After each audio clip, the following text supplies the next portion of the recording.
the President Lula da सिल्वा को and हार्दिक शुभकामनाएं देता हूं De Silva. और मैं उनको And now I प्रेसिडेंसी का गेवल सौंपता हूं।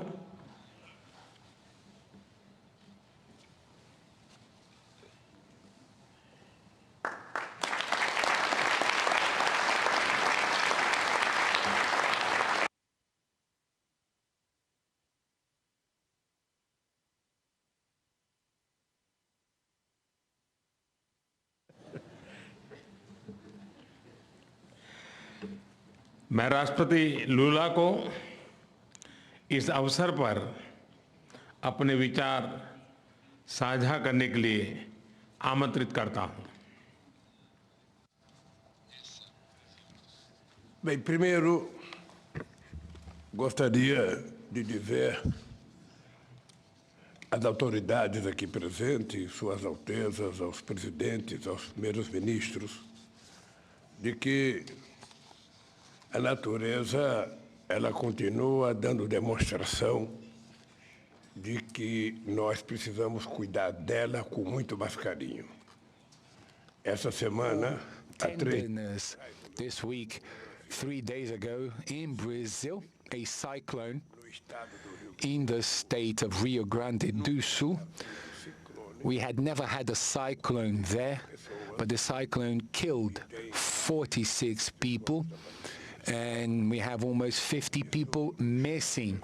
And this draws our attention because phenomena such as these have been taking place in all different locations on our planet. Well, first I would like to congratulate Prime Minister Narendra Modi for the efficient leading of the Indian presidency of the G20 and for the excellent work done in preparing this summit, and also with all the care that he and they gave us in these days that we spent with you. I thank India for its efforts to give voice, for giving voice to the topics of interest to emerging economies. So I would also like to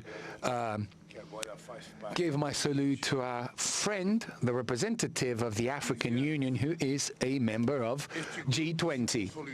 Como uma das principais instâncias de governança global na esteira de uma crise que abalou a economia mundial. Nossa atuação conjunta nos permitiu enfrentar os momentos mais críticos, mas foi insuficiente para corrigir. And this was not sufficient to correct the structural defects of neoliberalism.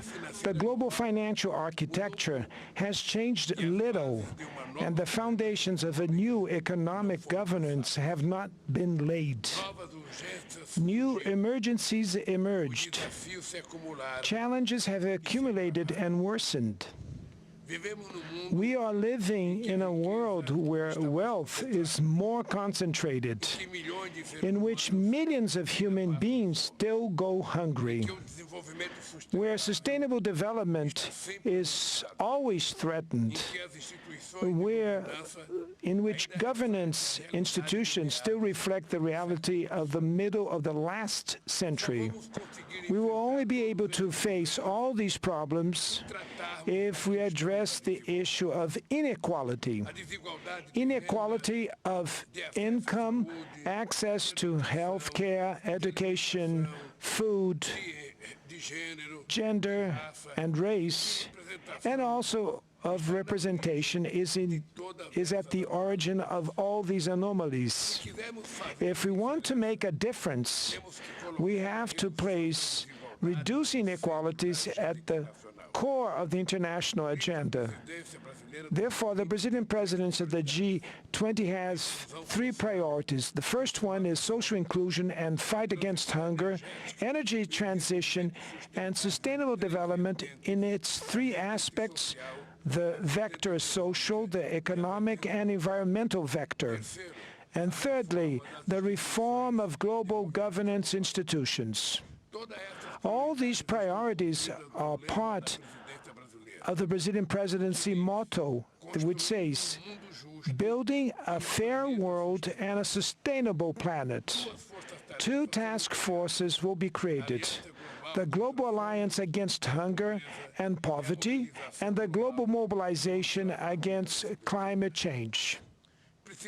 We need to redouble our efforts to achieve the goal of ending world hunger by 2030. Otherwise, we will be facing the biggest multilateral failure in recent years. Acting to fight climate change requires political will and determination from the rulers, as well as resources and technology transfer. We want greater participation of the emerging countries in the decision-making process of the World Bank and the International Monetary Fund. The unbearable foreign debt of the poorest countries needs to be addressed. The WTO must be revitalized and its dispute settlement system must start working again. To regain its political strength, the UN Security Council needs to count on the presence of new developing countries among its permanent and non-permanent members. The international community looks at us with hope because we bring together economies from emerging countries and developed countries in the G20.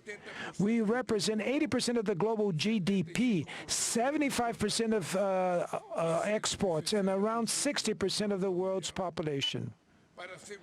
To ensure that the G20 acts in an inclusive and coherent manner, Brazil intends to organize work around three general guidelines.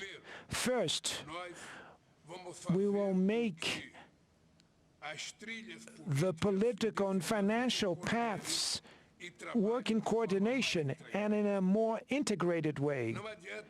There's no point in agreeing on the best public policy if we do not allocate the necessary resources for its implementation. Second, we have to listen to civil society. There are no governments without civil society. The Brazilian presidency will ensure that engagement groups have the opportunity to report their conclusions and recommendations to government representatives. Thirdly, we cannot let geopolitical issues hijack the discussion agenda of the various G20 levels.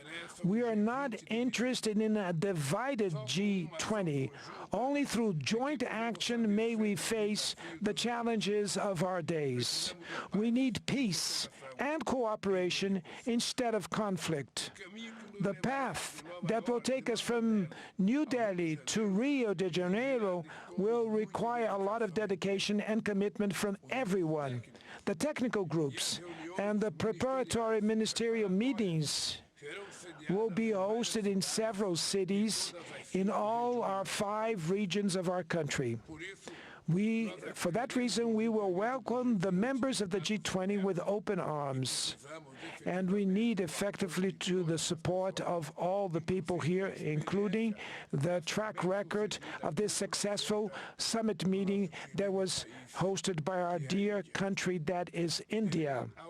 I will be very much honored to welcome you all to the Rio de Janeiro summit in November of 2024. And before I hand the hammer here, I would like to thank very much to Prime Minister Modi and to thank to the Indian people for the competence that they had for organizing this event. And I would like to say, Prime Minister Modi, that I personally am very much touched emotionally when I want to pay a homage to our dear Gandhi, that we paid a homage today. Everybody knows that in my political life, Mahatma Gandhi has great meaning because the struggle with nonviolence was a role model that I followed for many decades. when I was in the labor movement. And that's why I'm very much touched and emotional and I'd like to thank you for the opportunity to pay this homage that we did today. And I'd like to say to all of you that Brazil will take the chair of the G20 and we will make a tremendous endeavor to manage to at least try to do something as the same that our brothers and sisters from India did. Thank you very much.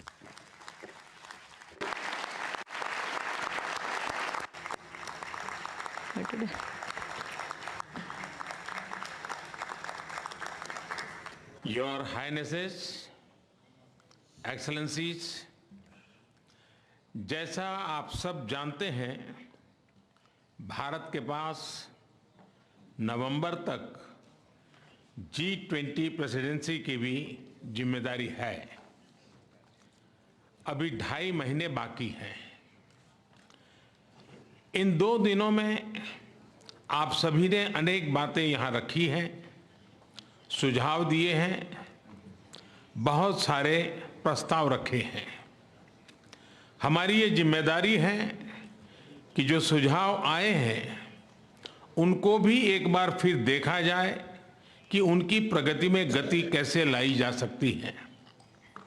मेरा प्रस्ताव है कि हम नवंबर के अंत में G20 का एक वर्चुअल सेशन और रखें।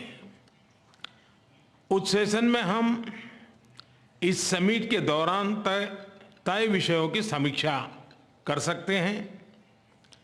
इन सब की डिटेल्स हमारी टीम आप सभी के साथ शेयर करेगी।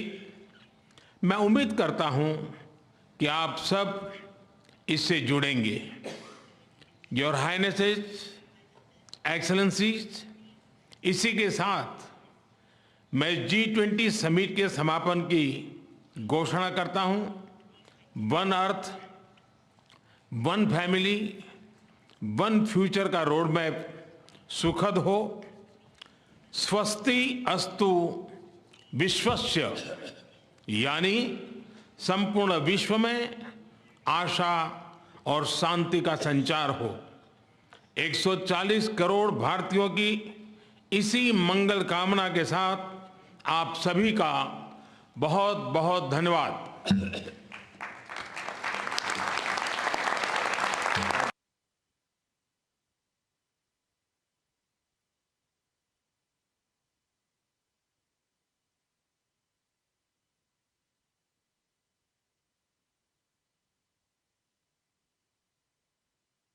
ये आप देख रहे थे सीधा प्रसारण, और इसी के साथ G20 का जो शिखर सम्मेलन था उसका समापन हो गया। प्रधानमंत्री नरेंद्र मोदी ने उसके समापन का ऐलान किया और ब्राजील जो अब अगला होस्ट